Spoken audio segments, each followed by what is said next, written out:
Hai guys, selamat datang kembali di channel Sesepuh Anime. Di video sebelumnya, gue menceritakan alur cerita anime The Law of Ueki Part 1. Dan sekarang gue akan membahas part 2-nya. Di part 2 ini, nantinya Ueki akan melawan Robert Hayden. Dan juga munculnya sosok yang jauh lebih kuat dari Robert Hayden. Untuk lebih jelasnya, ini dia ceritanya.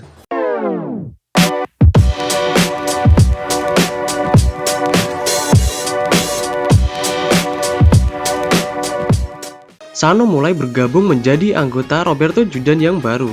Dia direkrut oleh ketua staf dari Roberto Judan yang bernama Carpaccio. Carpaccio juga merekrut anggota baru lainnya, yaitu Yunpao dan Kabara. Ueki sekarang telah menjadi penghuni kayangan bintang 6 setelah memanfaatkan ruangan pembangkit milik Tenko untuk menaikkan tingkat kekuatannya. Ueki mendapatkan undangan Robert untuk datang ke tempatnya. Ueki dan yang lainnya lalu datang ke Dogra Mansion, taman hiburan bawah tanah yang menjadi tempat pertarungan mereka nantinya. Pertandingan pertama adalah Ueki melawan Yunpao. Kekuatan Yunpao adalah mengubah listrik menjadi gula, di mana dia membawa persediaan listrik di punggungnya.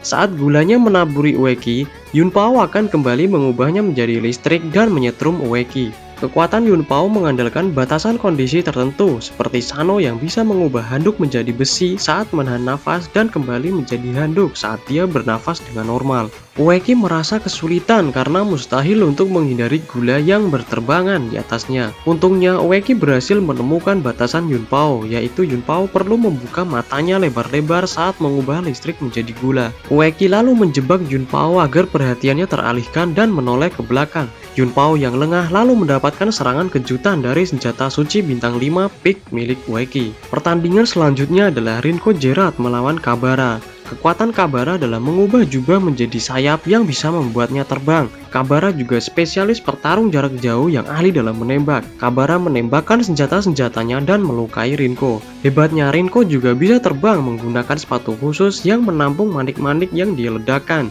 Rinko juga menunjukkan senjata baru lainnya yang bernama meriam manik-manik, di mana dia bisa menembakkan manik-manik dari jari-jarinya. Rentetan peluru yang dilesatkan Rinko berhasil mengalahkan Kabara.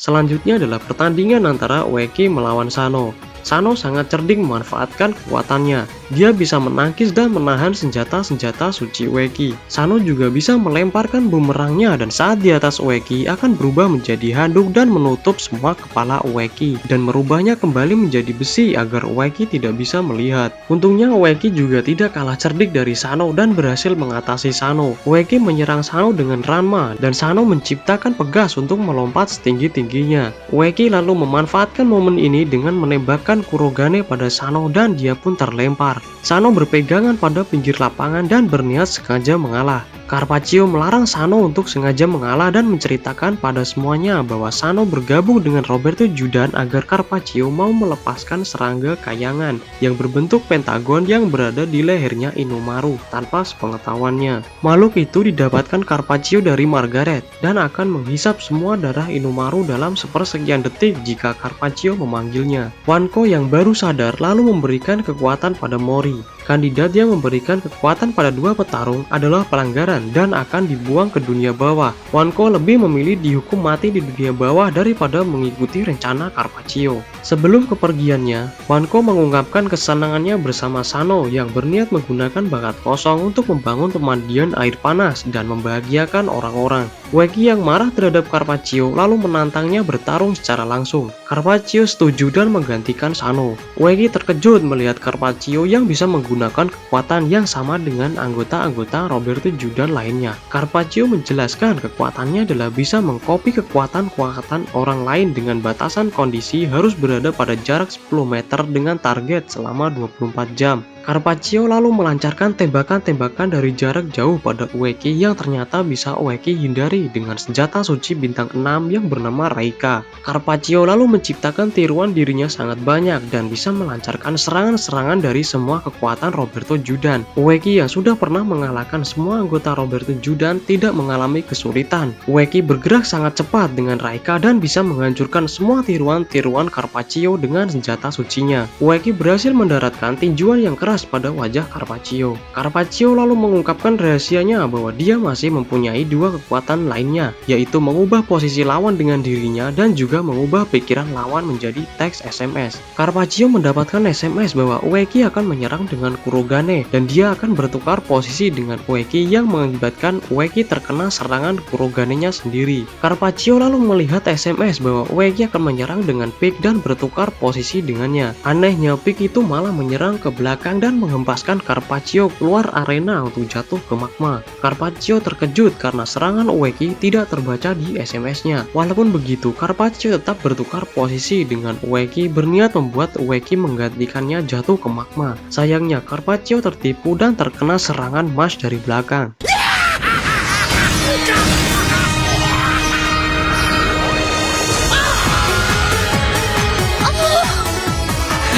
植木のやつ入れ替えを予想して自分にマッシュを放っとったんや。 Ueki sendiri selamat karena bergelantungan dengan pohonnya. Carpaccio heran karena tidak mendapatkan SMS dari semua taktiknya Ueki. Ueki menduga bahwa kekuatan Carpaccio yang sangat kuat tidak digunakan sejak awal karena ada batasan kondisi bersentuhan dengan target, yaitu Ueki yang sebelumnya meninju wajah Carpaccio. Saat mereka bertarung, Tenko diam-diam menyentuh Carpaccio. Karena Carpaccio tidak bertukar posisi dengan Tenko, berarti pikiran Tenko lah yang menjadi teks SMS. Ueki memanfaatkan itu untuk menjebak Carpaccio. Ueki lalu meninju wajah Carpaccio lagi dengan sangat keras sampai dia pingsan. Selanjutnya, Ueki menantang Robert untuk bertarung. Robert mengungkapkan bahwa berbeda dengan Ueki yang turun ke dunia manusia sejak bayi, Robert turun ke dunia manusia di saat umurnya sudah 2 tahun. Saat umurnya 5 tahun, dia dibenci orang-orang karena mempunyai kekuatan seperti monster. Robert tinggal di panti asuhan bersama anak-anak lainnya. Robert sangat baik pada teman-temannya. Suatu ketika, teman-temannya mencuri makanan dari pasar karena kelaparan dan mereka mengaku disuruh oleh Robert. Kepala panti asuhan mengurung Robert di gudang dan memberitahunya bahwa selama ini dia mau merawat Robert karena mendapatkan banyak uang. Semua orang berusaha untuk menghukum Robert karena kejahatannya di saat Robert tidak melakukan apa-apa. Robert yang merasa dihianati lalu menghancurkan kota. Robert berpikir tidak ada yang namanya keadilan dan bertujuan untuk menghancurkan dunia. Robert mengatakan Ueki saat ini terlalu lemah untuk melawannya dan dia tidak akan menggunakan senjata suci bintang 7 ke atas. Kekuatan Robert adalah mengubah sesuatu yang ideal menjadi kenyataan, seperti cangkir yang ideal adalah cangkir yang tidak tumpah ketika jatuh. Robert menunjukkan Kurogane idealnya yang bisa menghindari hutnya Ueki dan menyerang Ueki secara langsung. Mash milik Robert juga bisa menghajar Ueki kemanapun dia lari. Robert juga menjelaskan bahwa pengguna kekuatan yang hebat bisa menaikkan kekuatan mereka ke level 2. Level 2 Robert adalah mengubah sifat gravitasi benda yang disentuhnya. Saat berwarna merah, gravitasinya akan bertambah dan menjadi sangat berat. Saat berwarna biru, gravitasinya akan hilang dan benda-benda yang tersentuh akan terbang seperti saat Ueki melawan Robert pertama kali. Bertekad menjadi lebih kuat, Ueki berhasil mengeluarkan senjata-senjata sucinya secara bersamaan dan berhasil menyerang Robert untuk pertama kalinya. Robert lalu mengubah sifat ideal Kuroganenya yang sebelumnya fokus pada akurasi sekarang berubah menjadi penghancuran dan berhasil menghancurkan HUD milik Ueki. Robert juga bisa memanfaatkan level 2-nya untuk membuat terbang semua senjata suci yang Ueki keluarkan saat bersentuhan dengan Kuroganenya Robert. Robert mengeluarkan picknya yang lancip di ujungnya dan bisa membelah picknya Ueki dengan mudah. Semua senjata suci Robert jauh lebih kuat daripada milik Ueki. Saat Robert ingin mengakhiri hidup Ueki, Rinko dan Sano datang menolong Ueki. Sano melemparkan bumerang dan saat sampai di atas kepala Robert, bumerangnya kembali berubah menjadi handuk yang berisikan manik-manik dan meledakkan Robert. Robert lalu mengeluarkan tembakan Kuroganenya yang berhasil membuat Sano dan Rinko tergeletak. Dengan tekad yang sangat kuat, Ueki kembali bangun untuk melindungi teman-temannya. Saat Robert menyerang dengan pick, Ueki menerima serangannya dan Ueki mengeluarkan pohonnya sampai di depan Robert. Dan seketika Ueki mengeluarkan picknya dari sana dan berhasil melukai Robert untuk pertama kalinya.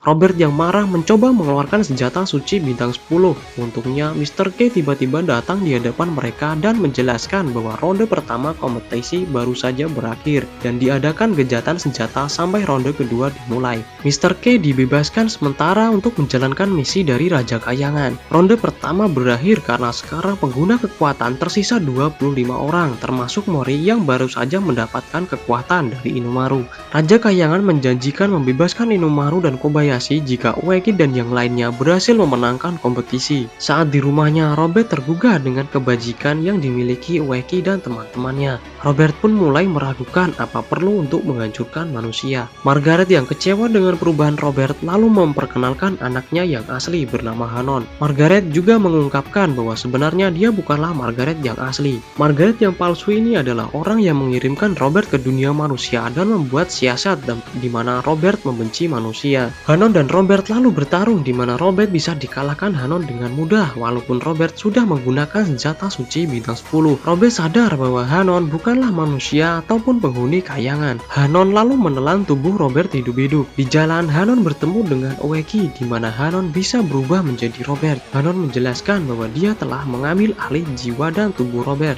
Mulai sekarang Hanon akan berpartisipasi pada kompetisi sebagai Robert Hayden. Ueki lalu menyerang Hanon dengan Ranma, tapi Hanon bisa melihat gerakan Ranma yang sangat lambat dan menghindarinya. Ueki lalu menceritakan Hanon yang mengambil alih tubuh Robert pada teman-temannya. Tiba-tiba mereka didatangi pelayan Raja Kayangan yang menjelaskan peraturan untuk ronde kedua. Di ronde kedua ini diwajibkan membentuk tim yang beranggotakan maksimal 5 orang. Denko lalu menyarankan Ueki untuk merekrut anggota baru yang bernama Hideyoshi Shoya yang juga dikenal sebagai ahli tipu. Ueki dan Mori bertemu Hideyoshi di rumah yatim piatu bernama Sun House. Hideyoshi sering bermain dengan anak-anak di situ untuk menghibur mereka. Hideyoshi menceritakan bahwa sponsornya yang bernama Zack bekerja sama dengan tim Kabucho dan menginginkan Hideyoshi untuk bergabung dengannya, tapi Hideyoshi menolaknya. Malam harinya mereka mendatangi Sun House berniat menghancurkannya agar Hideyoshi mau bergabung bersama mereka. Salah satu anggota tim Kabucho adalah Ugo. Ugo lalu bertarung melawan Hideyoshi. Kekuatan Hideyoshi adalah mengubah suara menjadi gambar dan dia bisa menempelkan gambar itu dimanapun.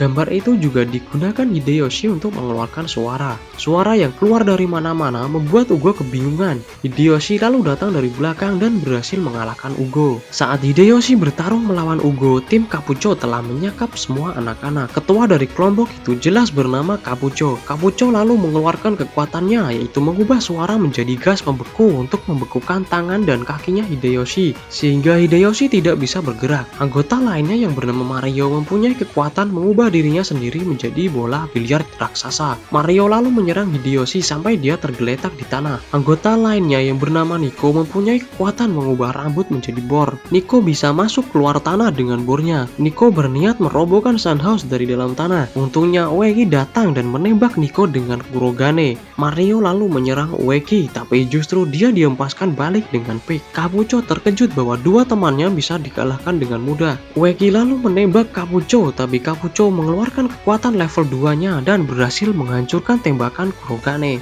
Level 2 Kabucho adalah membekukan benda yang terkena suaranya dan benda itu akan menjadi rapuh. Kabucho lalu membekukan tangan dan kaki Ueki. Saat Kabucho berniat mengakhiri Ueki, tiba-tiba Kabucho juga terkena balik serangannya. Hideyoshi menjelaskan bahwa dia diam-diam mengubah suaranya Kabucho menjadi gambar di kaos Ueki untuk menyerang balik Kabucho. Kabucho lalu mereset kekuatannya untuk mencairkan semua es di sekitarnya. Ueki memanfaatkan itu dengan mengeluarkan senjata suci bintang 7 yaitu Gulliver untuk mengurung Kabucho.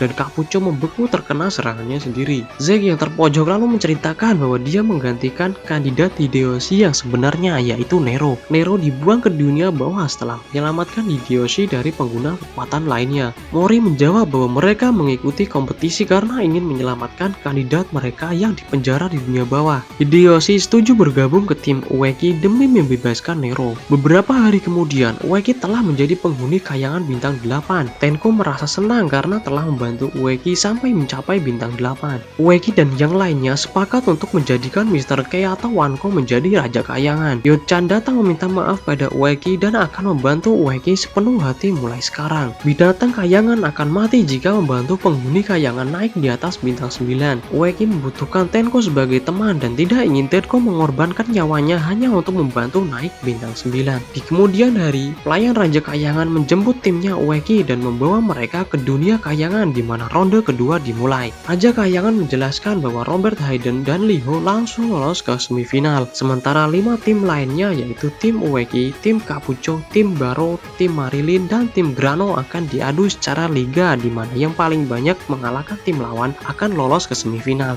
Pertandingan pertama antara tim Ueki melawan tim Grano. Tim yang menang adalah yang bisa menemukan harta karun. Mereka diberikan peta kosong. Untuk setiap satu anggota musuh berhasil dikalahkan, maka petanya akan menampilkan 1/5 gambar yang terlihat. Di perjalanan, Ueki bertemu dengan salah satu anggota tim Grano yang bernama Guitar, dan mereka bertarung. Di hadapan Guitar, semua serangan senjata suci Ueki bisa ditahannya dengan mudah. Guitar mengatakan kekuatannya adalah mengubah nyanyiannya menjadi gelombang kejut, dan Ueki merasakan perutnya dipukul keras. Setelah melancarkan serangan berkali-kali, Ueki pun menyadari kekuatan Guitar yang sebenarnya.